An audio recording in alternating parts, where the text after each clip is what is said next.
মরার পরে মাটির কলসি ছাড়া ওগুলো দেয় না কেন? মানুষের কি চালাক বুদ্ধি দেখুন, হাতের আংটিটা খুলে নেয় মরার পরে, ওটা কিন্তু সাথে। কিন্তু ওই যে কাঁথা কাপড় খাটটা বলে কি এইটাতে উনি শুতেন, এই জামাটা উনি ভালোবাসতেন, এই জুতোটা পরতেন, এগুলো দাও কেন? সোনার আংটিটা দেয় কি? মাদের হাতে বালা থাকলে কান্নাকাটির মধ্যে ওটা খুলে ঘরে তুলবে। দেখুন আমাদের বুদ্ধিটা কি। আচ্ছা, যে মানুষ শ্মশানে শোয়ানো, তাকে যদি বলেন তোমার খাট ছিল এত দামি, আজ এখানে শুয়েছ কেন তুমি?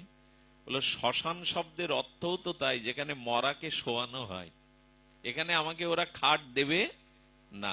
আচ্ছা, আজকে তোমার স্ত্রী পাশে থাকবে না, তুমি শুয়ে আছো, বলেন আজ আমার স্ত্রী চৌকাঠ পর্যন্ত বা ঘরের সিংহদুয়ার পর্যন্ত আসবে, তার এ পাশে আসার তার অধিকার।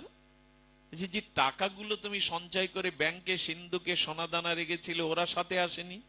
বলে আজ বুঝলাম আমি ওদের ভালোবেসেছিলাম, কিন্তু ওরা আমাকে ভালো, তাহলে এক পা বাড়াতো আমার জন্য, ওরা আসেনি। আচ্ছা, যে নাতি নাতনিকে এত ভালোবাসতে, একেবারে ওদের মুখ না দেখলে তোমার দিন ভালো যেত না, ওদেরকে আজ তোমার কোলে দেবে না? বলে না, ওদেরকে আজ আমার কাছে আসতেই দেবে না। হ্যাঁ। আচ্ছা, তুমি তুমি আজকে এখানে তোমার জন্য আহারের ব্যবস্থা নেই। তোমার যে প্রিয় টিভি, ফ্রিজ, যা কিছু ছিল, আসবাবপত্র, চেয়ার টেবিল, বলে ওগুলো একটাও বের করেনি, তবে মাটির একটা কলসি দিয়েছে, কিন্তু ওটাও ভেঙে থুয়ে যাবে। কাদের ভালোবাসেন আপনি?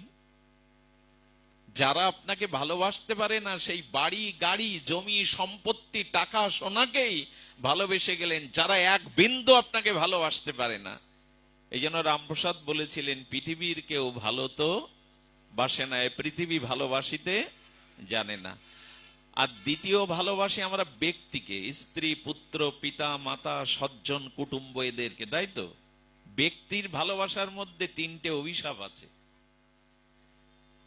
ব্যক্তি ভালোবাসার মধ্যে তিনটি অভিশাপ আছে। ব্যক্তিকে ব্যক্তির প্রতি কর্তব্য করুন, কিন্তু অতিরিক্ত ভালোবাসা ব্যক্তিকে দিলে তিনটি অভিশাপ আপনাকে নিতে হবে। একটু মিলিয়ে নিন মা, কথাগুলো খুব দার্শনিক কথা। তিনটি হলো, ব্যক্তিকে যদি কাউকে ভালোবাসেন, তাহলে সেই ভালোবাসাটা একদিন ভেঙে যাবে, আপনি রক্ষা করতে পারবেন না। মরে যাওয়াটাও মানে বিচ্ছিন্ন হওয়া, তো ধ্বংস তো হবেই, কিন্তু প্রকৃত প্রেম কখনো ধ্বংস হয় না। তাকেই প্রেম ভালোবাসা বলে, যা অনন্তকালেও ধ্বংস হয় না। কিন্তু স্ত্রী পুত্র বন্ধু কুটুম্ব যাদের ভালোবেসেছেন, মরা পর্যন্ত যাওয়া লাগবেন। এর আগে কত মন্ত্র পড়া হয়, যদি দং হৃদয়ং তব তদিদং হৃদয়ং মম। পুরোহিতে এসে লাল কাপড় দিয়ে গামছা দিয়ে কত হাত বাঁধে, কত মন্ত্র বলে, 2 বছর পর কোর্টে গিয়ে ডিভোর্স দিয়ে দেয়। জগতে ব্যক্তিকে ভালোবাসলে একদিন সেই ভালোবাসা ধ্বংস হবে।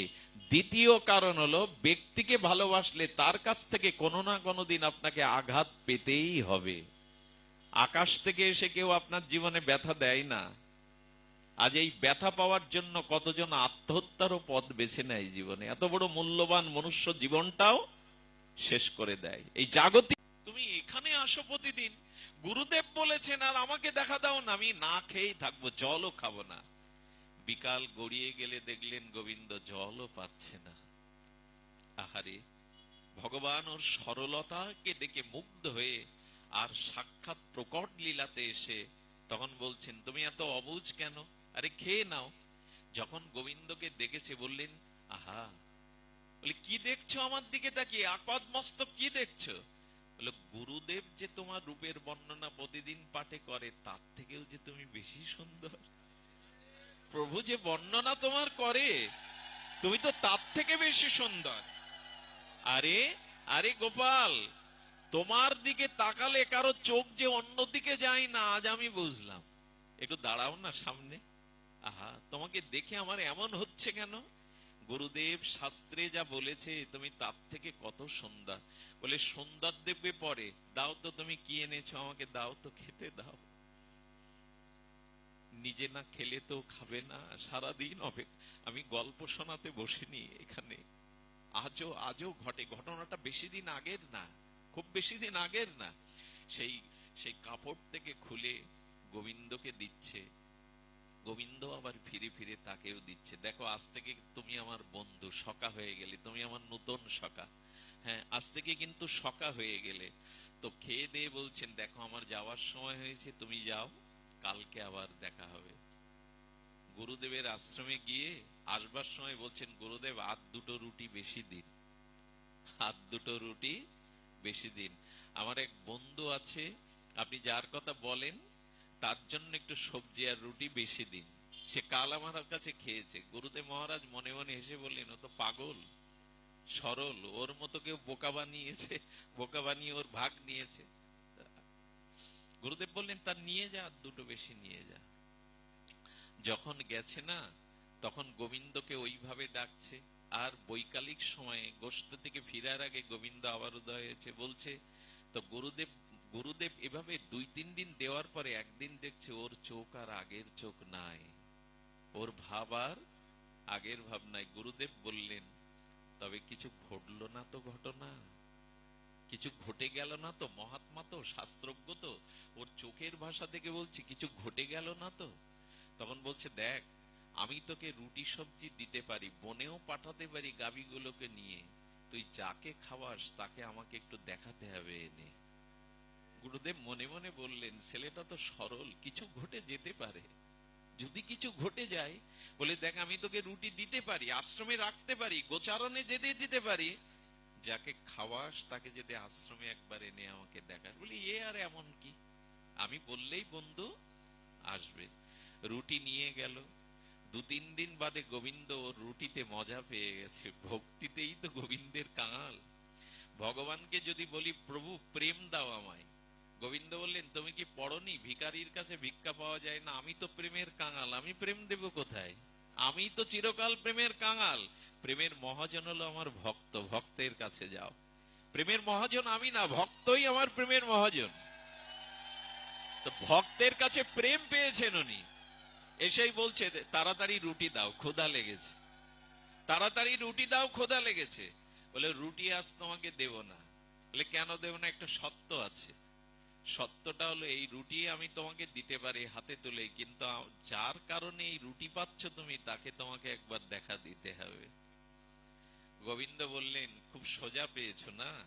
হ্যাঁ, তোমাকে সরল বলে কৃপা করে দেখা দিয়েছি বলে জগতের সবাইকে আমাকে দেখা দিতে হবে। হ্যাঁ, খুব সরল পেয়েছো আমায়, যাও, তোমার রুটি প্রয়োজন নেই, আমি তোমার গুরুদেবকে দেখা। কেন পারবে না?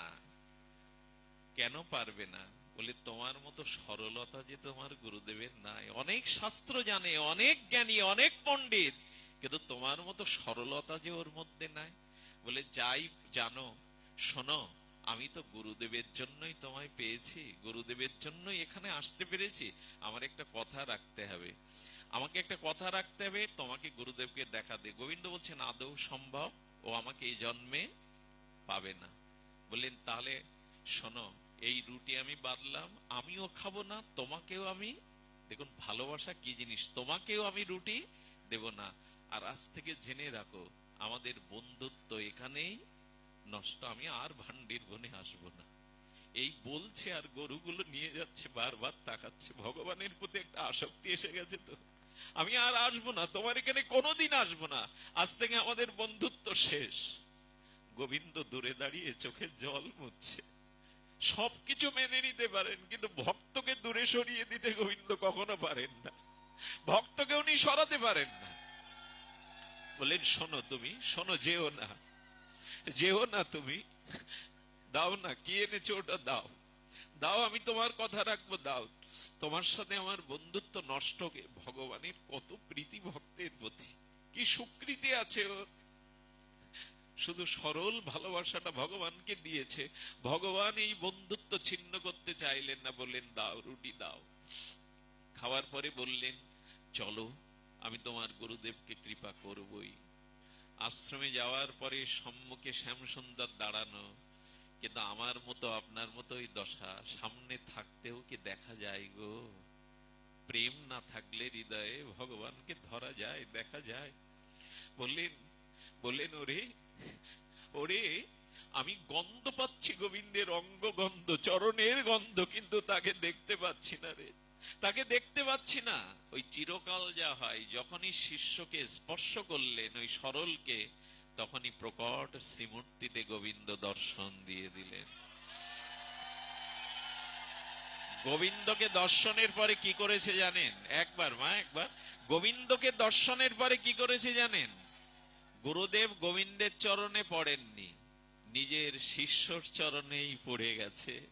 ওরে, ওরে, আজ থেকে তুই আমার শিষ্য না, তুই আমার আজ থেকে গুরু রে।